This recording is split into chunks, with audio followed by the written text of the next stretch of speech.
De nada. Mi nombre es Andreina Loja y hace 10 meses le diagnosticaron con leucemia a mi hija. Bienvenidos al segundo episodio de Todo Pasa, historias que duelen, enseñan y transforman. El día de hoy vamos a empezar con ¿quién es Andreina? Andreina, bueno, yo soy mamá, soy hija, soy hermana y soy una persona que, como muchas personas, ha tenido que aprender a atravesar momentos difíciles. A través de esos aprendizajes, ahora me considero que soy una mujer que ha aprendido a valorar la salud, la familia, el tiempo compartido y a quienes tenemos a nuestro alrededor. Es bastante difícil la situación que a veces nos golpea la vida, cuando a veces todo parece que fluye para bien, llegan a veces las malas noticias. ¿Cómo le tomaron ustedes? ¿Cómo le diagnosticaron y cómo le tomaron la noticia? Bueno, cómo le diagnosticaron fue realmente un momento inesperado. Nosotros nunca antes habíamos conocido de qué era la leucemia. Antes nosotros creíamos que la leucemia era nada más como una anemia avanzada, algo así. Sin embargo, tuvimos que salir con nuestra hija a Cuenca a hacerle unos chequeos porque nos alarmaron desde acá, desde una clínica del Pangui. Y bueno, ahí pues escuchamos por primera vez que leucemia era cáncer a la sangre. Y bueno, cuando escuchamos la noticia, pues realmente el mundo se detuvo, o sea, es como que nos quedamos en blanco. Como padre, muy doloroso recibir un impacto de estos, cuando sobre todo se trata de una niña muy pequeña, ¿no? ¿Cuántos años tiene su niña? Bueno, mi hija ya mismo cumple 6 años, tenía 5 añitos recién cumplidos cuando recibimos la noticia. En ese trayecto ustedes han tenido que hacer grandes cambios en la familia, en el hogar, en el trabajo. ¿Cómo lo vienen llevando? ¿Cómo transcurren los días de Andreina y sus niños y su familia? Bueno, realmente nosotros éramos antes una familia que los fines de semana aprovechábamos para salir a cualquier parque, a cualquier distracción, pero ahora últimamente todo eso se ha visto como paralizado. Realmente ya han pasado 10 meses, hasta la fecha no hemos podido como estabilizarnos, como saber cómo llevar nuestra vida. Hay días en los que queremos salir con nuestra hija, llevarle otra vez a un parque, pero siempre hay el temor de que tienen las defensas muy bajitas, entonces es como que nos hemos aislado un poco. Entonces realmente ha sido cambios en todos los sentidos, en el trabajo, para sus hermanas, para nosotros como padres, porque quisiéramos que ella tenga una vida normal, pero no se puede. Y como digo, quizás aún no estamos todavía ya con una rutina de decir pues estamos otra vez bien como antes, sino simplemente estamos viviendo el día a día. Sí. Por ejemplo, ustedes a lo mejor cuando le diagnosticaron a su niña leucemia, escucharon de muchas partes, porque a veces le dicen llévale, hazle ese tratamiento, no le hagas les dan muchos consejos y unos como padres siempre va a querer lo mejor y en este caso que la niña siga con vida, y eso es lo más importante. ¿Cuáles fueron a lo mejor la medicina o las terapias más útiles que vieron que sí está dando un cambio? Le va evolucionando la enfermedad, o sea, de mejor manera. Claro, bueno, al inicio cuando nos dieron el diagnóstico, enseguida la doctora nos mencionó el tema de que ella debía recibir quimioterapias, que era la única forma de tratar el cáncer. Para nosotros, o yo cuando escuché quimioterapia, fue automáticamente pensar que mi hija se va a morir, porque cuando no se está relacionado mucho con el tema de cáncer, quimioterapias, uno piensa que la quimioterapia es muerte, o muchos repiten eso y dicen no, las quimioterapias matan a la gente o cosas así. Más sin embargo, mi esposo, que ha sido el apoyo principal ahí para mi hija, para la familia, él ha sido un hombre fuerte. Él dijo tenemos que confiar en la medicina científica, vamos a entrar a hacer las quimioterapias, vamos a hacer todo lo que nos digan los médicos. Y cuando a veces habían personas, pues obviamente yo desde el dolor compartí la historia de mi hija como para que otros papitos estén alertas, estén más pendientes. muchos me escribieron y me decían, no le hagas hacer las quimios o dele este tratamiento o el otro, pero mi esposo, cuando a veces yo dudaba y decía, mejor a lo mejor nos toca sacarla, a lo mejor, mira, escuchemos esto, él siempre fue muy, como se dice, como muy radical en eso y dijo, no, mi hija. Se puso estricto en la medicina científica y confió. Exacto. Ahí marcó bastante la fe. Sí. ¿Cómo le vieron ustedes la fe? Porque siempre después de una enfermedad uno se pide mucho a Dios. Sí, bueno, en realidad siempre desde el inicio confiamos en Dios, confiamos en que Él sabe el propósito, que tiene todo este proceso y pues bueno, cada que mi hija tenía que recibir una quimio hasta la fecha, pese a que los mismos médicos dicen que son medicamentos fuertes, nosotros decidimos ver en la quimioterapia como ese líquido que le está salvando la vida a mi hija y que yo pues muchas veces cuando veía pues esas quimios nuevo para nosotros, que incluso las quimios vienen como empacadas en una telita porque son fuertes. Entonces yo cuando veía al inicio me asustaba, pero después decía no, Dios está ahí, Dios a través de ese líquido le va a salvar a mi hija. Sí, marcó bastante la fe. Le puedo decir que nosotros también cursamos una enfermedad de esta con un familiar muy cercano, yo le contaba a usted, un primo. Y un poquito como alentarle también que a veces la fe y lo que los padres hacen para los hijos les ayuda muchísimo. Este niño cuando fue diagnosticado tendría 8 o 9 años y hoy en día decía más o menos ya está cerca de los 30 años. O sea, fueron procesos que, como ella también dice, se sostuvo en lo que es las quimioterapias y actualmente está muy, muy adulto, profesional. Entonces, si un poquito le caben unos ánimos de decir que tenga mucha fe, que su niña también va a salir de este momento que están pasando. Sí, bueno, como vuelvo a repetir, al inicio la incertidumbre, el desconocimiento, realmente uno piensa lo peor, pero sin embargo ya a través de estos meses, de ver la evolución de mi hija también, que es una niña que nosotros a veces nos quedamos asombrados de que pese a todo lo que está viviendo, ella sonríe, ella es fuerte y a veces le vemos como que estuviera bien, estuviera sana y entonces cuando la vemos así, sonriente, feliz, a veces está brincando, que mi esposo a veces le dice, no, mi hija, cuídate, te golpeas, porque hay que tener mucho cuidado con ella. Yo solo la miro y solo dije, es un proceso que Dios nos envió para conocer quizás otra parte de la vida que no conocíamos, pero el final de mi hija es que ella va a vivir.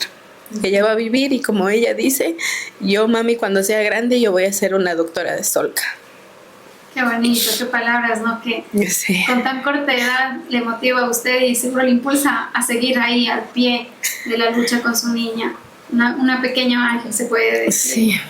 En todo esto que usted vivió, usted dice, publiqué y se dio a conocer prácticamente a muchas personas de lo que usted estaba pasando y se sintió identificado con otras personas.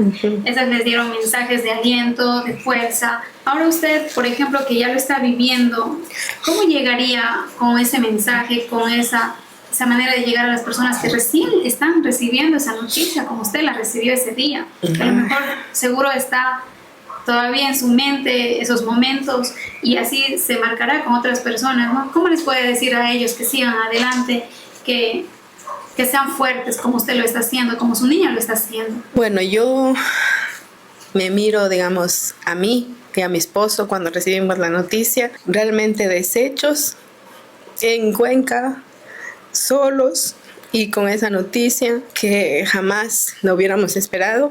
Y yo me veo a las personas que estén en ese momento, solo les dijera que tengan fe, que no pierdan la esperanza, que oren mucho y que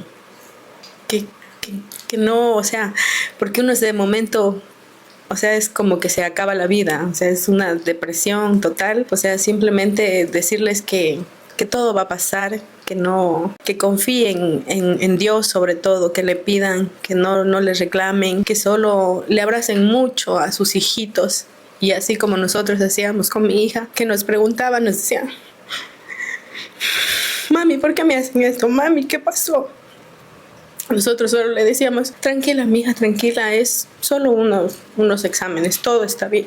Todo está bien. Y creo que eso también ha sido, digamos, muy fundamental para mi hija, porque nosotros siempre tratamos de que ella no se preocupe. Todo está bien siempre. Y yo creo que eso es realmente, hasta los mismos médicos nos han dicho que, sobre todo a mi esposo, que es incluso más disciplinado que yo con la medicina, nos dicen, si la niña está como está, por ustedes, porque ustedes están ahí todo el tiempo pendientes, están para ella, incluso dejando todo lo demás. O sea, sería decirles a los papitos que tengan fe, que todo va a salir bien y que sean estrictos en la medicina, que eso les va a ayudar muchísimo. Y más bien cuando se sientan desmotivados, que ya todo se ha terminado, pidan a Dios. Sí, pidan a Dios que solo Él les va a poder dar esa fuerza, que como dice usted, se sienten quebrados y como que el mundo se les viene abajo. Y que se apoyen también con la familia. En este caso, con el esposo, con la familia. Sean más unidos, porque a veces el mismo dolor, por ejemplo, hace que tanto la esposa o el esposo reaccione de diferente forma. Yo, por ejemplo, recuerdo que yo me aislé muchísimo de mi esposo, pero mi esposo siempre estuvo ahí. Él estuvo ahí todo el tiempo, y eso podría decir que a veces para las mamás es un poquito más, que podría ser un poquito más difícil tal vez, porque las mamás pasamos como que más con ellos en la escuela, las conocemos más, todo ese tipo de cosas. Y a veces, bueno, he conocido casos también de que a veces el esposo o la pareja a veces no está ahí, y yo sí les invito a que estén juntos en esto, que les den fortaleza, sobre todo a los niños, que sus emociones siempre estén como que estoy protegida, y eso influye mucho también. Claro, hablábamos con usted más o menos de la unión familiar, que a veces nosotros estamos en un círculo, claro, obviamente es necesario esposo, esposa, niños, y no se preocupa o no se ve la necesidad de ver las necesidades de las demás personas, y cuando a nosotros nos golpea, también sentimos que somos vulnerables y que los demás también pueden necesitar de nuestro apoyo, ¿no? Entonces, más o menos también nos lleva usted su mensaje a enfocarnos en que tengamos sensibilidad con los demás, que no seamos solo nuestro núcleo, ¿no? Sí, realmente, y eso ha marcado en nosotros también, porque como le comentaba yo, cuando nos reunimos, a veces es como que uno es muy individualista, vive la vida de uno, de su familia, como que no me meto con nadie, no hago nada a nadie, y todo está bien, pero a veces no vemos como un vecino puede estar triste, puede estar a lo mejor sin comida, porque otra de las cosas que también nos hemos dado cuenta es que el cáncer golpea tanto la situación emocional como económica, muchísimo. Y es por esto que con mi esposo ahora siempre vemos a otros familiares que conocemos incluso allá en Solca, siempre es como que ¿cómo está su hijita? Hay más nos hemos vuelto mucho más empáticos. Y también pues eso me gustaría a mí hacer un llamado a toda la comunidad, que cuando ustedes conozcan uno de estos casos, puede ser no solo el cáncer, puede ser cualquier otra enfermedad catastrófica, estén ahí. A veces cuando la noticia es al inicio, que también nos ha pasado, que por ejemplo cuando yo di la noticia de mi hija, recibía muchísimas llamadas, mensajes, pero después con el tiempo es como que pasa la novedad, pasa la noticia y vuelve a ser como que la familia, nada más. Pero ¿cómo siente usted el apoyo en las redes sociales? ¿A usted le sube la autoestima muchísimo? Supongo Sí. Sentirse que está alguien orando por usted o rezando por su niña. Claro. Entonces eso a usted también le da fuerzas. Claro, sí. Afortunadamente, cuando yo hice la noticia de mi hija, era increíble todos los mensajes que me llegaban. Necesitábamos sangre, se unieron mucha familia a compartir esos mensajes. Hacían, me acuerdo, cadenas de oraciones y todo ese tipo de cosas. Realmente, cuando uno no está acostumbrada a pedir ayuda, o como digo, cuando uno vive en su... Está aislado. Exacto, o sea, es como que uno se siente bien de tener a todas estas personas ahí orando por la salud de mi hija, y realmente, como usted dice, es como que uno no se siente solo. No se siente solo. Se siente acompañado. De hecho, bueno, en TikTok hicimos una comunidad grande, que yo a veces cuando hago un live, siempre yo digo, ellas es como que saben mi vida, siempre están ahí. Hoy día, para venir para acá, me estaba arreglando, hice un en vivo, y cómo está, que está muy bonita, que cómo está la niña, y así es como que quedaron ahí ciertas familias que están ahí siempre pendientes de la evolución de su niña, que va mejorando cada día con los tiempos. ¿Cuántas semanas está llevando su niña ya de quimioterapia? Bueno, en realidad el tratamiento son 120 semanas, que son como 3 años más o menos. Mi nena, podríamos decir que ya ahorita acabamos la fase, está en la semana 21, acabamos la fase de... Bueno, iniciamos a la fase de mantenimiento, que digamos es una fase que ya no vamos a ir cada semana, pero nos envían... De buenas noticias. Exacto, sí, porque se supone que ya en esta etapa ya no se le va a caer de nuevo el cabellito, ni las cejitas, entonces estamos en ese sentido contentos, felices, porque ya queremos volverle a ver con su cabellito, y esperemos pues que no ocurra nada y no se le vuelva a caer, y más que todo que esté estable. Pero estamos en la semana 21, acabamos de pasar una semana fuerte, tuvo que estar internada casi una semana. Luego fue también a estar internada como por precaución, porque la semana 20 era una semana muy fuerte. Muy crítica. Exacto. Entonces estuvo internada para que de repente cualquier complicación. Pero ahorita ya está de nuevo en la casa, y como digo, estamos todos los días, le vemos el cabellito y siempre le animamos y le decimos que mira, ya estás con tu cabellito largo, ya ahora vamos a verte cómo quedas. Sí, es muy bonito ver ese proceso, porque recuerdo de mi primo también.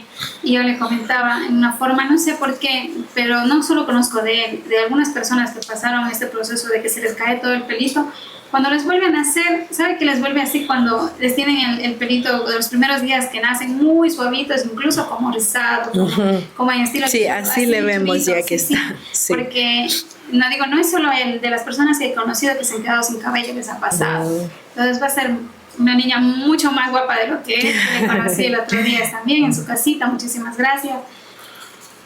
Entonces, este llamado es para todas las personas que no se sientan solas, que cuando ustedes comparten la enfermedad de sus hijos, la enfermedad de sus padres, de un conocido, de un amigo, es para tener la fuerza de las demás personas que se unen también al dolor, como está pasando ahorita su caso. Se han unido, dicen muchas familias, amistades. También nos hace el llamado a que todos no seamos solo un círculo pequeño de la familia, sino que seamos más empáticos, nos dice, con los demás, porque hay muchas personas que pasan muchísimas necesidades, y nosotros a veces incluso tenemos eso de que lo sabemos, pero no nos atrevemos o no sabemos llegar a ellos. Entonces, a lo mejor eso también hace que nos aislemos un poco de las demás personas, pero como usted dice, su vida dio un giro totalmente, que usted ha sentido que esto le está haciendo una mejor persona. Y eso también, supongo, le da felicidad. Sí, claro. Bueno, al inicio uno no entiende las cosas, como yo le había comentado cuando fue a mi casa. Yo soy una mujer que creía mucho en Dios por muchas cosas que han pasado, pero luego siempre me ha llegado la respuesta de que por qué, digamos, se cerraron ciertas puertas o algo. Entonces, siempre yo he creído mucho en Dios, pero cuando pasó esto fue como que no entendía por qué si uno, como le decía, no hace daño a nadie, está enfocado en la vida de uno, no está a lo mejor en chismes o cosas así como suelen suceder. Yo no entendía el propósito. Yo decía, Dios, ¿qué me quieres enseñar con esto? Mi hija no tiene la culpa de nada. Más sin embargo, ahora ya ha transcurrido el tiempo, y creo que el propósito que vemos aquí es de que nosotros tenemos que llevar luz, llevar una esperanza a otras familias que estén pasando por esto. Entonces, nosotros cuando estuvimos en Cuenca recibimos mucho el apoyo de una fundación que se llama Emmaus.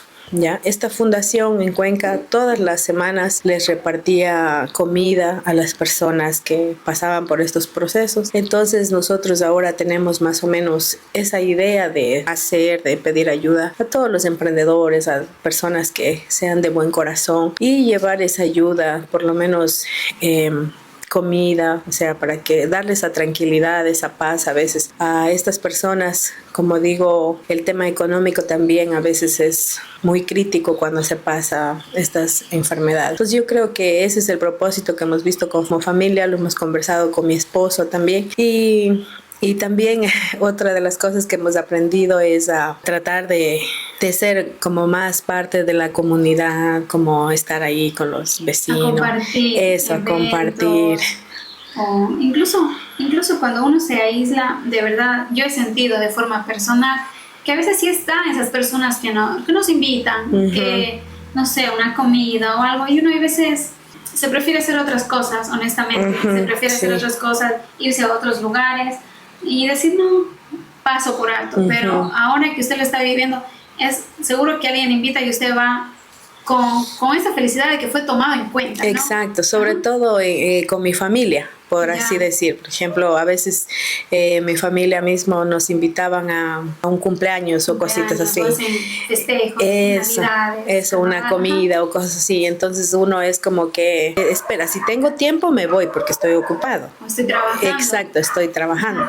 Pero ahora yo hemos puesto, digamos, esa prioridad. El otro día fue la primera comunión de mi sobrinito, entonces decidieron que lo íbamos a hacer en mi casa y, o sea, era como que yo ahí animada, sí, hagamos esto, hagamos así, porque que vi estaba muy bonito, sí, entonces es como que ahora uno trata de sembrar algo más, digamos, ahí en la aportar. Exacto, sembrar, qué sé yo, por ejemplo, ese día dije, si me tomaron en cuenta mi hermana para hacer aquí, voy a hacer que mi hermana, mis sobrinos se sientan bien. Así, y que algún día cuando mi sobrino esté grande, pues se acuerde y diga, mi tía, ella era buena, ella era alegre, le gustaba. Claro, porque al final no queda nada de material, no queda nada de lo que estemos usando, casas, bienes, solo quedan los recuerdos. Los recuerdos, lo que sembramos. Lo que sembramos, de los abrazos, de esas palabras bonitas, o de los lugares a donde se pueden viajar y recuerdan nuestros hijos. Con tanto sentimiento se puede decir que les cuenten a sus hijos cómo fueron los padres, cómo fueron los tíos, cómo fueron los abuelos, y eso no tiene precio. Sí. No hay dinero que lo compre realmente. Es solo cuestión de dedicarnos, solo es cuestión de darse ese tiempo, como dice usted, de darse ese espacio. Y yo realmente también lo he estado viviendo, de decir que tengo esas invitaciones un sábado, digo, no es que estoy trabajando, no. Yo también he hecho esa pausa y decir, bueno, yo me voy a ir a tal lugar, tal fecha y vamos a ver cómo se arregla acá, pero yo no puedo estar acá. Yo me voy sí estoy priorizando también esa parte de la familia, que bastante falta me hace.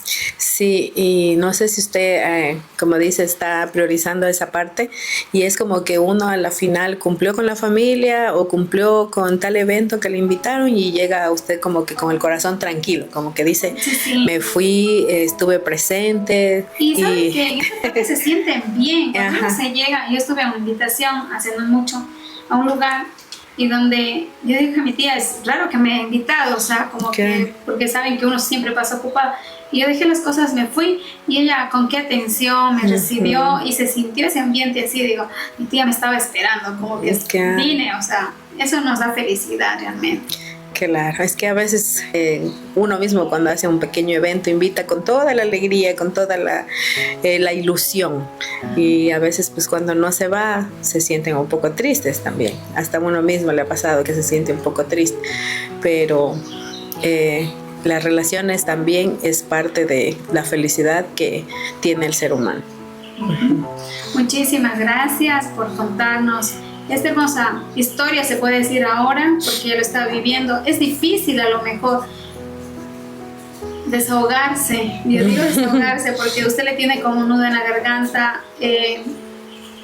No hay palabras realmente que puedan decir el sentimiento que usted está viviendo. felicitarle igualmente por esta idea, y que yo realmente de las redes sociales me llevo la experiencia de que nos pueden dejar cosas muy positivas, que las sabemos usar bien. Y por ejemplo este podcast es una de las cosas positivas que puede haber, porque quizás con este mensaje podemos llegar a alguna persona, con que lleguemos a una persona a aliviarle o a contarle que no es la única que vive ese proceso, porque muchas veces también cuando uno está dentro del dolor piensa que solo a mí me pasa esto, y es un dolor mucho más profundo. Es como que uno piensa nadie más me va a entender, pero sin embargo existe una comunidad que sí se identifica con su dolor, porque también vivieron lo mismo. Entonces eso, gracias también a usted por la invitación. Gracias a usted. Nosotros solo le decíamos, tranquila amiga, tranquila, es solo unos exámenes.